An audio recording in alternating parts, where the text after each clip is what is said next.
Welcome to today's webinar on the Texas Regional Pathways Network, Cohort 6. Thank you all for joining as we discuss this exciting opportunity and explore the details of the Cohort 6 grant application process. I appreciate your interest in this grant opportunity, which supports the development of high-quality career pathways throughout Texas. The chat feature for this webinar has been disabled, but if you have questions you would like answered, you may add them to the Q&A feature, which I will address at the end.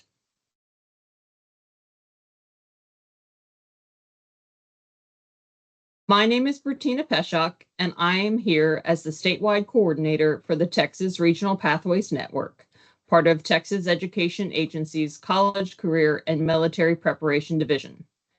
Throughout today's session, I'll provide insights into the objectives, timelines, and grant requirements of the Cohort 6 grant. My role is to guide and support applicants through the grant process and to help ensure all grantees succeed in building robust pathways aligned with Texas's workforce needs.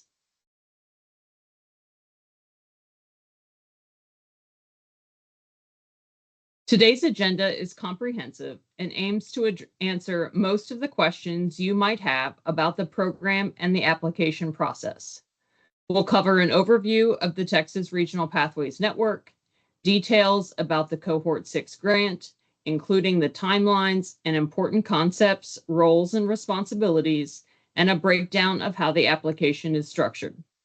We'll also go over terms, support assurances, performance measures, and finally, the Regional Partnership Agreement.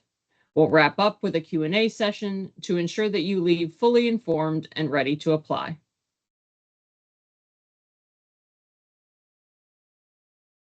We'll begin with an overview of the Texas Regional Pathways Network, or TRPN.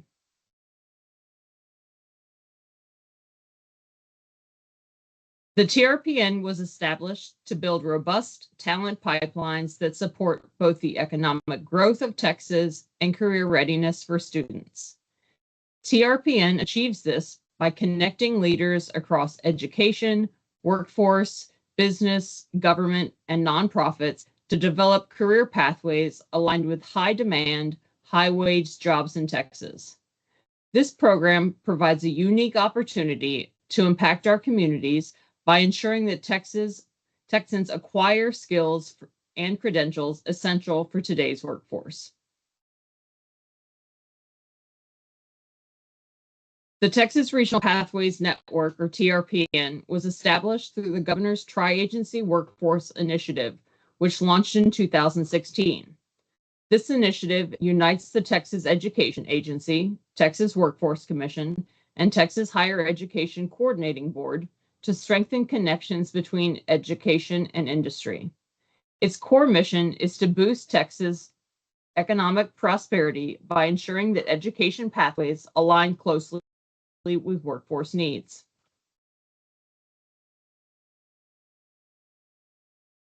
The TRPN approach is to create pathways that are rigorous and directly linked to regional labor market needs. It ensures students not only have career and college readiness, but also concrete paths to employment in high-demand fields. The network emphasizes both academic and practical skill development, so students are career-ready upon graduation.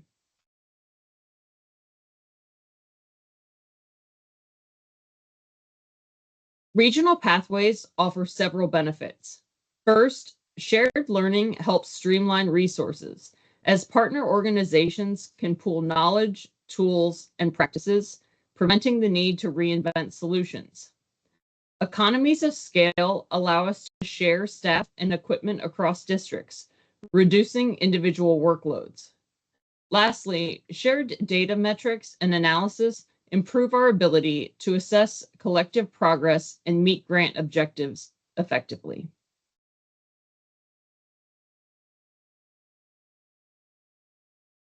High-quality pathways under the TRPN are guided by 7 components.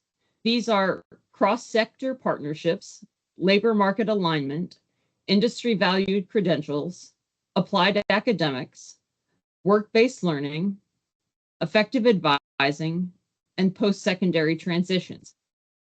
Each component contributes to a pathway that supports students not only in academics, but also in real-world job skills and opportunities. Together, they form a well-rounded approach to career preparation that aligns with industry demands. Grantees will center their work around these 7 components. This graphic gives you a snapshot of how the Texas Regional Pathways Network is structured and how your work fits into the bigger picture. At the top, you'll see that TRPN is guided by our tri-agency partners, TEA, THECB, and TWC, who provide statewide oversight and alignment. Each region is anchored by a regional convener. That could be an Institute of Higher Education, an ESC, a work board, or a nonprofit like a chamber. Their role is to coordinate the work across partners and keep the system moving forward. As potential grantees, you'll be a part of a regional team that includes K-12 districts, colleges, employers, workforce boards, and ESCs. Together, you'll be designing and implementing career pathways that are aligned to regional labor market needs. At the bottom of the slide, you'll notice that these pathways are organized by industry or occupation and span multiple school districts. That intentionality allows for greater scale and impact across the workforce development area.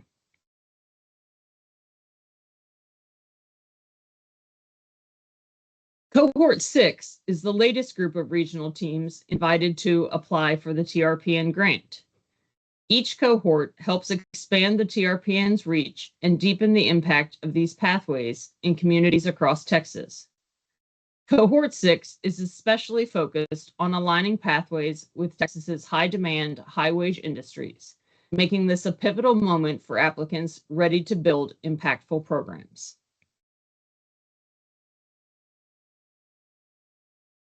This slide shows the key dates for the grant process. You'll note that the application opened on September 8th, with a final submission deadline on November 7th. Award announcements are expected around January 16th, 2026, and the grant period will run from March 31st, 2026 to August 31st, 2027. Be sure to mark these dates as they provide a framework for your planning and submission process.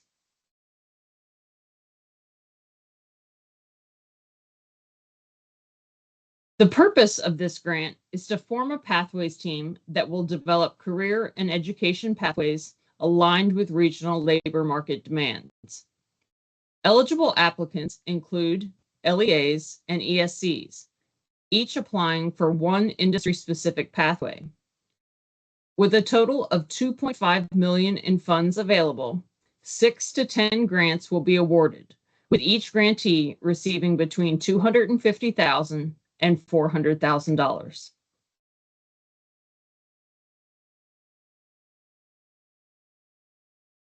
Let's discuss who's eligible to apply for Cohort 6 funding. At a high level, eligible applicants include LEAs and ESCs. If awarded, the applicant will serve as the grant administrator and fiscal agent, working closely with their selected Pathways team facilitator throughout the project. Now, there are a few important eligibility notes specific to this cohort. First, if your LEA has participated in more than one previous TRPN cohort, whether as a lead or a partner, you're not eligible to apply this round. However, if your LEA has only participated in one prior cohort and meets all other requirements, you can apply. ESCs are eligible too, but only if they're proposing to work with a new group of LEA partners, specifically LEAs that haven't been part of more than one previous cohort. It's critical that every LEA listed in your application meets this eligibility rule. Even if one doesn't, the entire application will be disqualified. To help with that, we've provided a list of previously participating LEAs and their cohort history. So please be sure to review that carefully before submitting. You'll also note that an errata was posted on Friday. Please take note of that. There is an updated list of participating LEAs.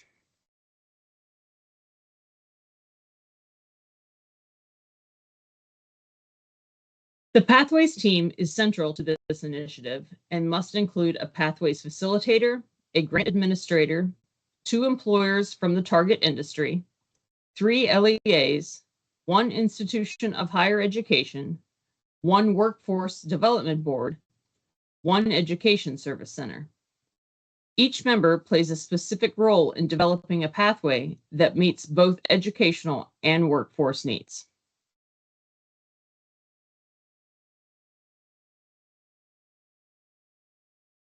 The Pathways team relies on 2 key leaders, the Pathways team facilitator and the grant administrator lead.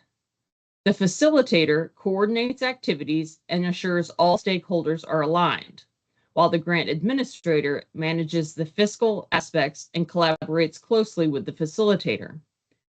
Each role requires experience in collaboration, planning, and data-informed decision-making to guide students towards high-quality career opportunities. The grant administrator lead must be an employee of the LEA or ESC grantee, while the Pathways team facilitator is not required to be an employee of the LEA or ESC. The Pathways team facilitator must be experienced and qualified for the position, but does not have to be employed by a district or ESC.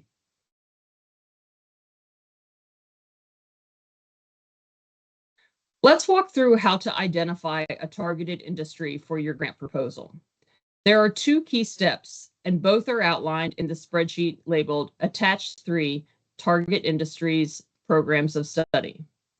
First, you'll want to open that spreadsheet and go to sheet 1, as it provides these directions. Then, on sheet 2, you will start by filtering the first column to find the SOC occupation that best matches your research. That decision should be grounded in your regional labor market data. So think about wages, projected job growth, and annual job openings. This helps ensure you're focusing on an industry that's in demand in your area. Once you've selected an occupation, the spreadsheet will show you the related programs of study. From there, choose the one that best supports your proposed pathway and aligns with your overall grant goals.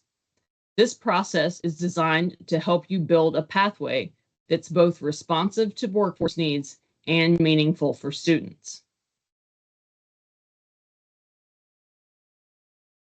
This slide gives you a concrete example of what the process looks like once you've filtered by a specific occupation, in this case, mechanical engineer. After selecting that occupation in the spreadsheet, you'll see a list of possible programs of study that align with it. For mechanical engineer, those include engineering foundations, mechanical and aerospace engineering, manufacturing technology, and robotics and automation technology. The table shows you how these programs connect to specific SOC and ONET codes, career clusters, and pathway title. This also helps ensure that your selected program is aligned with both labor market demand and TEA's approved programs of study. This kind of alignment is exactly what we're looking for in your grant proposal. Clear connections between workforce needs and the pathways you're building for students.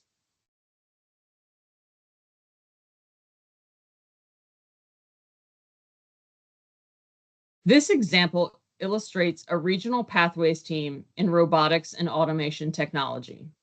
It showcases a typical structure, involvement of stakeholders and representatives from each, and a regional convener.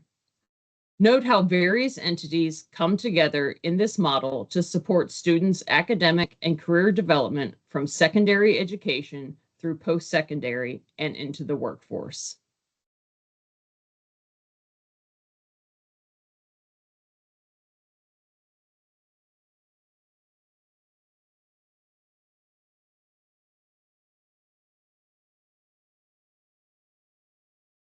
This slide provides a sample structure for a pathway in robotics and automation technology.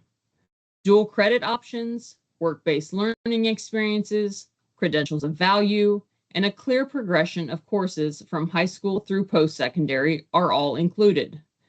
This example illustrates the kinds of collaborations and commitments needed for successful pathway development.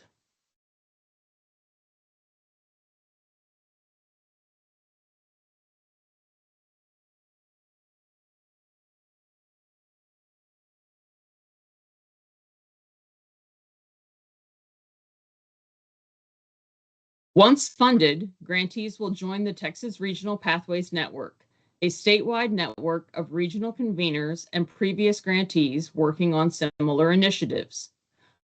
A coach will assist with pathway best practices, troubleshooting challenges, and ensuring grant deliverables are met. This built-in support system is a great asset as you develop and scale your program.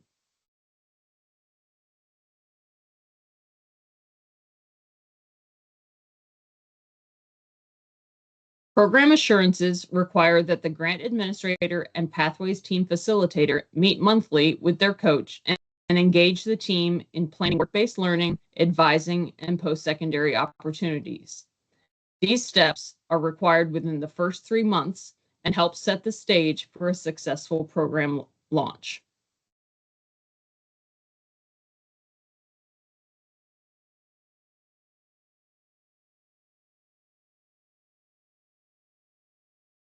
Funds from this grant can cover costs for staffing, supplies, travel, and equipment relevant to the Pathways program.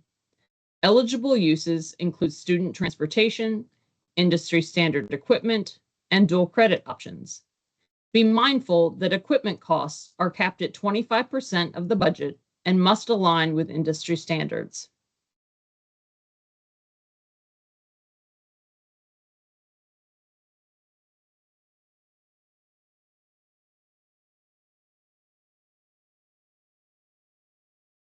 Grantees will be responsible for tracking and reporting several performance measures, including data aligned to each of the 7 components of high-quality pathways. While some data sets will be provided to support this process, others will require grantees to collect and self-report data throughout the grant period.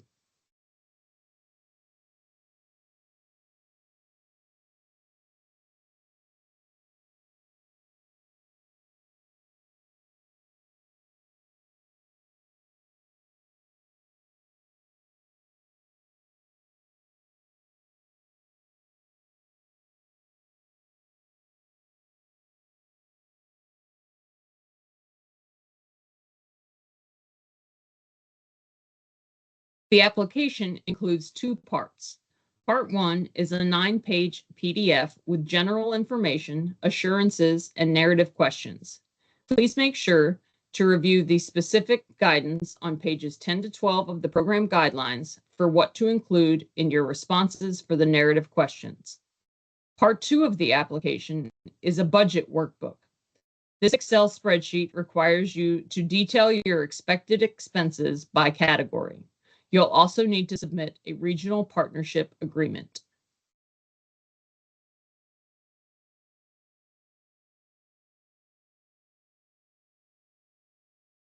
The regional partnership agreement formalizes the commitment of each partner to the program. This agreement defines roles, responsibilities, and expectations for the Pathways team facilitator, grant administrator, industry employers, LEAs, IHE, Workforce Board, and ESC. A comprehensive agreement is crucial to ensure accountability and collaboration.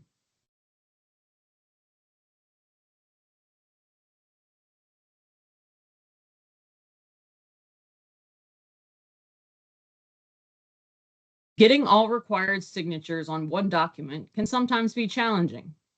If needed, you may submit multiple signature pages within one PDF, as long as each partner's commitment is clearly documented.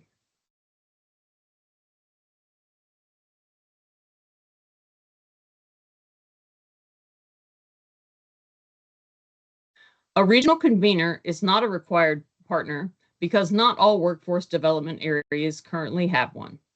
However, if your area does have a convener, they will collaborate with you and your team to support pathway planning and implementation, bringing valuable insights and technical assistance.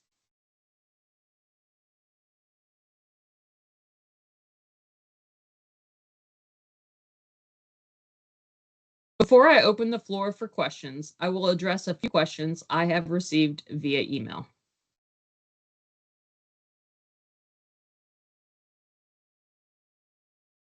Can an education service center serve as the grant administrator, or does the grant administrator have to be a local education agency? Yes, an ESC can serve as the grant administrator. Who can serve in the role of a Pathways team facilitator? The Pathways team facilitator may be a member of an LEA, ESC, workforce board, employer, or other entity, but must have experience working with and convening key stakeholders, planning and executing regional initiatives, using data to inform decisions, and understanding labor market analysis, employer needs, educational needs, and quality work-based learning.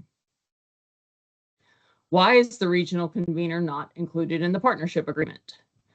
The regional convener role is not included in the partnership agreement because only 22 out of 28 workforce development areas currently have a regional convener. However, if an applicant's WDEA has an existing regional convener, they will be notified if the applicant is awarded a grant.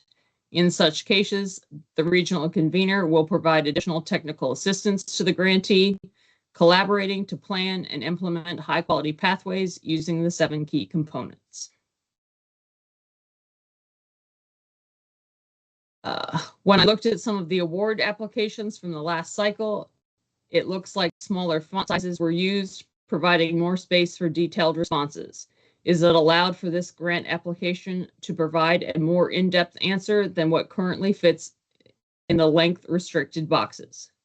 Yes, applicants may adjust the font size in the narrative response boxes, provided the text fits entirely within the designated space and remains reasonably legible without magnification. The TRPN program guidelines do not specify a required font size for narrative responses, so applicants have flexibility in formatting. However, it is important to ensure that responses are clear and easy to read for reviewers.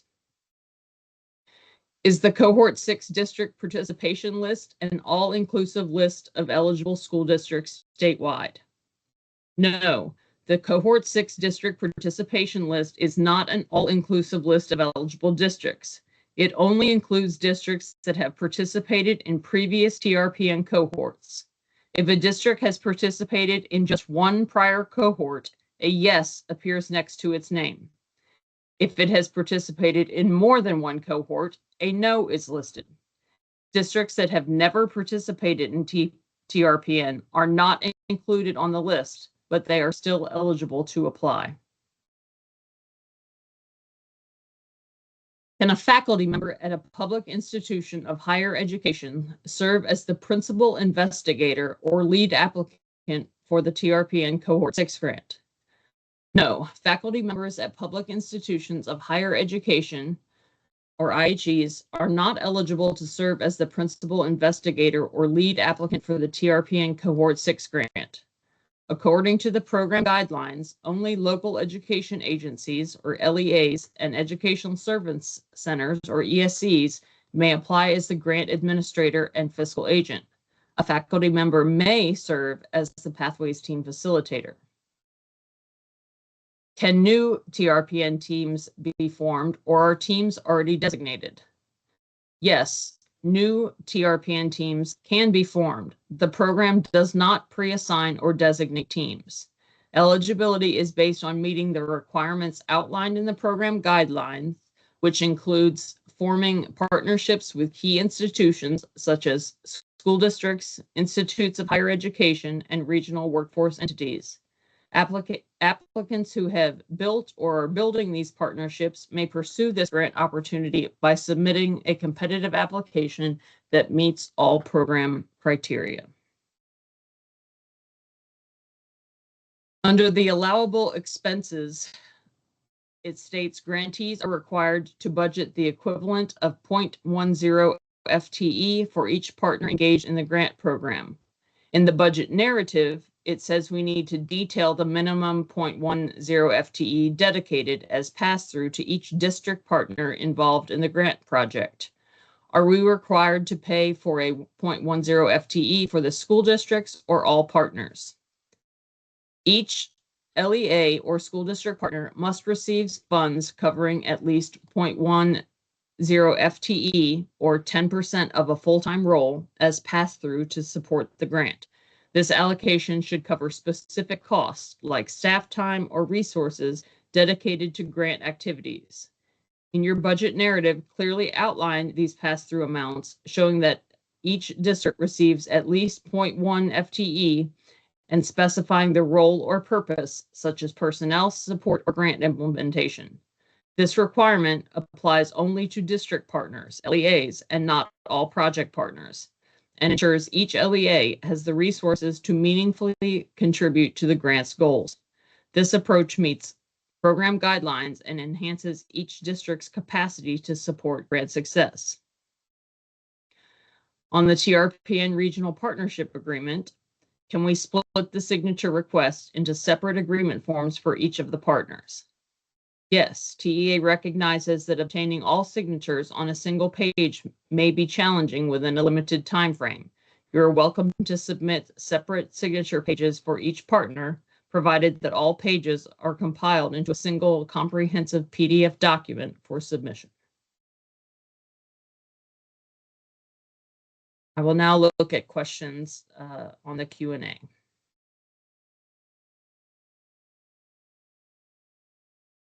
Will we receive this presentation or have access to it somehow? Yes, this presentation and the recording of the webinar will be uploaded to the grants page under the Cohort 6 grant.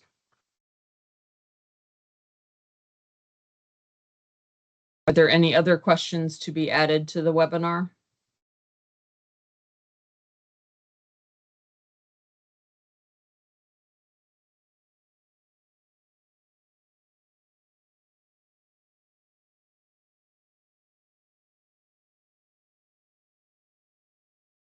Okay.